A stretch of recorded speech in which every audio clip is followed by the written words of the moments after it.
In this EDS Site Builder tutorial, we're going to talk about callout.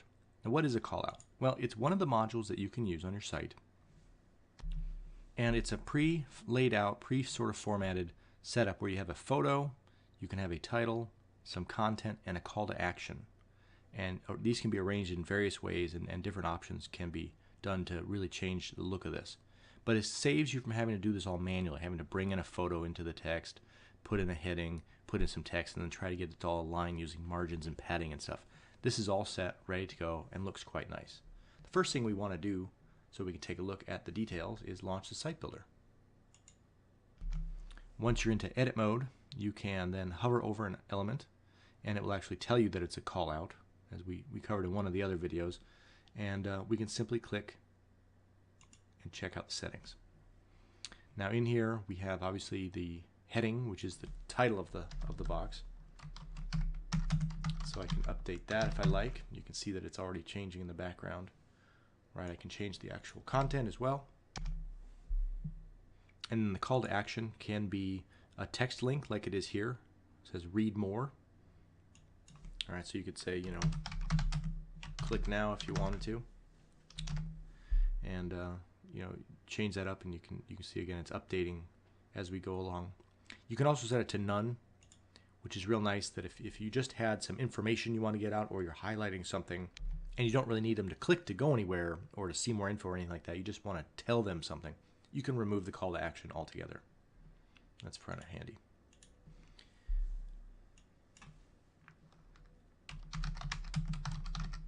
Read more is pretty common. I'll just leave it that way. And then we have the image itself. Oh, sorry, let me go back real quick. This would be the link where you wanted that read more to go. So that could be another page on your site if you have a multi-page site.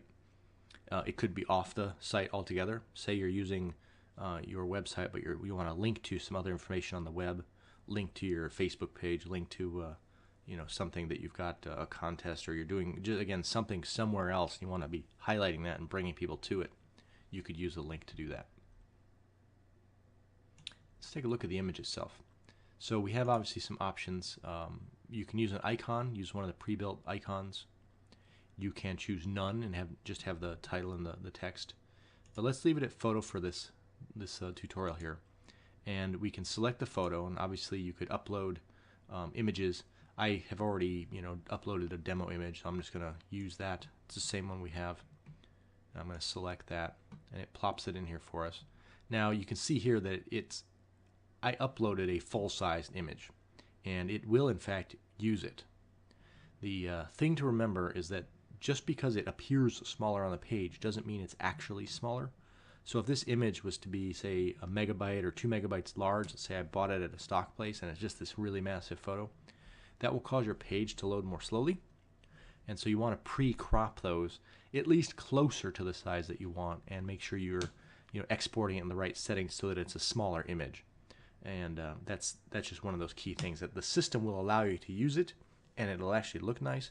But keep in mind that if your page is loading slowly, it could have something to do with large images if you've just grabbed them and uploaded them from, say, the user's, you know, smartphone, you know, which is on high-res settings, or stock photos that maybe you purchased for this project.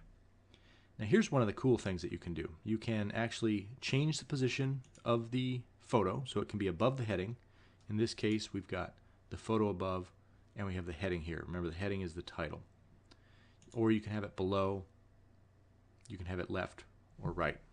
So there are a lot of options that you can automatically and very quickly configure the look of your website without having to do any of the funky coding of floating things left and right and all that mumbo jumbo that a web designer can do.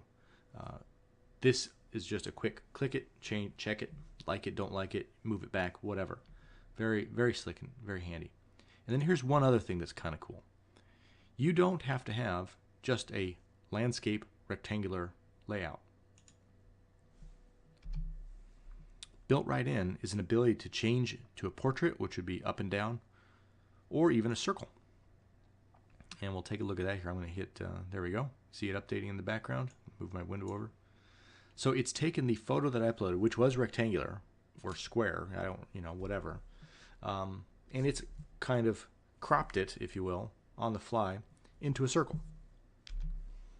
It's not really cropped, obviously. It's just something done dynamically. So you could change that back at any time, and your photo hasn't been ruined, if you will. But by doing that, you can have a pretty cool effect very quickly by just a couple of clicks of your mouse without having to do any photo editing or anything like that. Now, if you wanted something like, say you wanted this image to be round but have a border on it because you liked the way that looked, or you wanted to use some kind of a mask on the image that matched your client's theme. It was a scallop look or a lacy look or flowers or leaves or whatever. That would be something you would have to do in a photo editor, and then you could upload the completed photo yourself. But by just doing a couple clicks, we're able to have quite a bit different look to our site, and we could obviously do that across the board and have just circled images if we had a theme such as that going on. I'm going to change that back just so that this demo looks about right. And so you can see we were able to do quite a bit of configuration just by using the options that are built into the callout settings.